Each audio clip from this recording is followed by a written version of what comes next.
Helldivers 1 is set in the year 2084. It picks up just as humanity has become technologically advanced enough to journey into the stars. Only, we aren't met with uninhabited planets. Quote, "When mankind ventured into space, we were curious to see if anything loomed behind those stars. Unfortunately, we were right. The initial contacts were peaceful, but soon the people of Super-Earth realized the potential danger of communicating with alien species, and before we knew it, they started our first intergalactic war." As the story begins, Super-Earth is a single planetary society. It already exists. There are no longer any nations you might be familiar with. They've all joined into one planetary faction.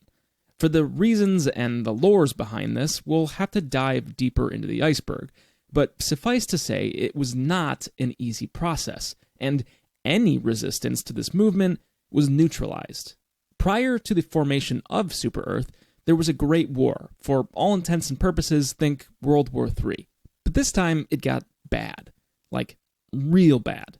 Leaving behind wastelands across the globe. This war only ended when the planet was brought together under a neutral force, the Super-Earth Federation.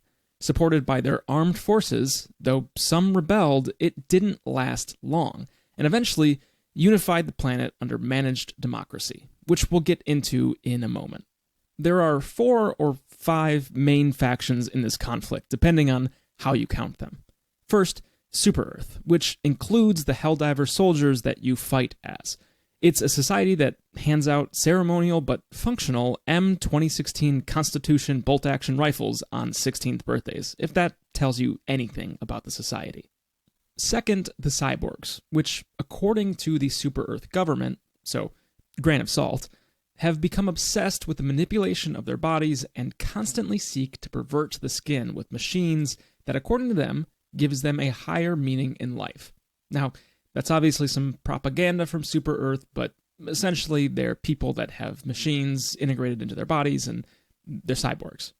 Third, the automatons. They're AI robots that are definitely not, wink wink, created by the cyborgs. Fourth, the bugs. Massive, genetically altered alien life forms that conveniently degrade into fuel after being killed. Fuel that Super-Earth uses to power their space travel. But, of course, quote, "The bugs have been a plague in this galaxy for far too long. They must now be eradicated before they spread to other worlds." And fifth, the Illuminate, a society of originally peaceful, ultra-advanced aliens. Unfortunately for the Illuminate, in the First Galactic War, Super-Earth found, quote, "solid evidence that the Illuminate have an extremely powerful nano-fusion device that can destroy an entire planet. Could you imagine the cry of millions if even one of these devices are used?" End quote. So, they had to be eradicated. In its current state, the war is ongoing. The bugs have escaped from plants that we farmed them in, and the automatons are threatening to take over the galaxy. The Illuminate haven't been seen since they were vanquished in the First Galactic War, and the cyborgs have been enslaved on the planet Cyberstan, mining resources for Super-Earth. With that, I think we're pretty set up to jump into the iceberg. As always, we'll start things off with software. Quote, "Citizens are asked to answer several questions, and the outcome of their vote is decided upon by the computer. This removes that uncertainty that existed in the old systems where voters didn't fully understand what they were voting for, giving us managed democracy." Now, I know what you're thinking. This is treason, Vault. We all know that questions regarding the Federation or government of Super-Earth shall be sent to the appropriate quadrant. But I won't tell if you don't tell. You must be curious. Why even put on the show of democracy if it's all going to be rigged in the first place? The game is very tongue-in-cheek with its entire story. Satire is laid on thick to the point that joining in the propaganda as a player is so absurd that it becomes part of the game itself. All the more reason you will probably see the comments below calling me a bug sympathizer or a hippie who wants peace talks with the cyborgs. Ignore all of that. Focus instead on why we need a managed democracy. If all of Earth has been subjugated, why keep up the facade? The most common idea is, of course, to placate the public. Helldivers draws heavily on political ideas from the real world. and a government that keeps the public occupied with other things and constantly scared of an enemy force is one that continues to exploit its citizens for its own gain. After all, you could be next. Managed democracy offers absolute freedom. Freedom from the burden of choice. Without having a choice, or rather, having the illusion of choice, Super Earth maintains an iron grip on its citizens, all in the interest of furthering their efforts. This indoctrination goes deep, as there are references to families that have torn themselves apart by reporting one another to their local democracy officer. Stories told by soldiers on board your ship mention that neighbors reported their own son for not honoring the Super Earth flag. What, you may ask, does the government have to gain? The obvious answer is power, influence, money, etc., but I've got a few pretty compelling cases to make later on, but you'll have to make it down the iceberg first. Where did cyborgs come from? Much can be said about Helldivers' ties to reality. The political narrative specifically is extremely on the nose and mimics much of the political landscape we see in the world right now. That's all the more reason I find the cyborg origin story to be a fascinating one. Like much of the Helldivers lore, there isn't always a ton of information out there. This is a game franchise, after all. It's not a movie. There aren't many long scenes where the main character succinctly wraps up all the plot points and calls it a day. Most of the lore in Helldivers has to be grasped from small trailers, in-game text, snippets of conversations you overhear from other members of the Super Earth Armed Forces.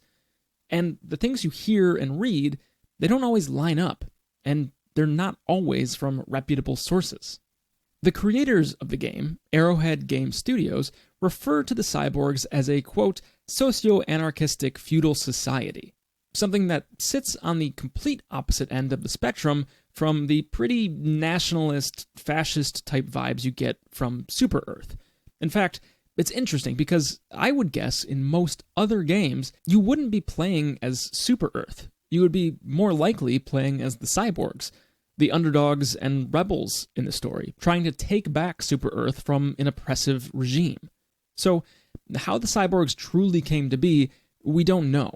We do know that it was a group of humans that began incorporating more and more technological augmentations to their bodies, but the augmentations themselves are not what caused Super Earth to put down their revolution. Instead, it was their political motivations. As opposed to Super Earth, the cyborgs professed slogans that you would associate with socialist or communist ideas. Ideas like eliminating inequality. Though not explicitly stated, it's highly likely that the insurrection and attempt at secession at Northman's Creek is the point when the cyborgs truly broke off from Super Earth. Coincidentally, it's also the point in time where Hellpods were used first, and Helldivers were employed as a force for suppressing opposing views. I mean, freedom. A force for freedom. While the record states that this socialist government was quashed and splintered, I'm of the opinion that when they splintered, they were able to regroup as the faction known today as cyborgs. The final interesting phenomenon here is the justification for war against the cyborgs. It's stated in several places that, quote, a couple of years ago, cyborg terrorists detonated a massive bomb in one of the city planets, killing thousands of civilians. Now is our time to get back at them. End quote. In other instances, however, Super Earth propaganda will state that only 8 citizens were killed. A clear indication that the number of casualties is not important, relevant, or possibly even real. Any attack itself is used as a justification for endless war, and whether or not that attack even happened doesn't really matter. Following the events of the First Galactic War, the cyborgs lost and were sent to re-education camps as forced laborers on the planet Cyberstan. We have not heard from them in close to 100 years by the time Helldivers 2 comes out, so we can only imagine that they're biding their time, waiting for their chance to strike.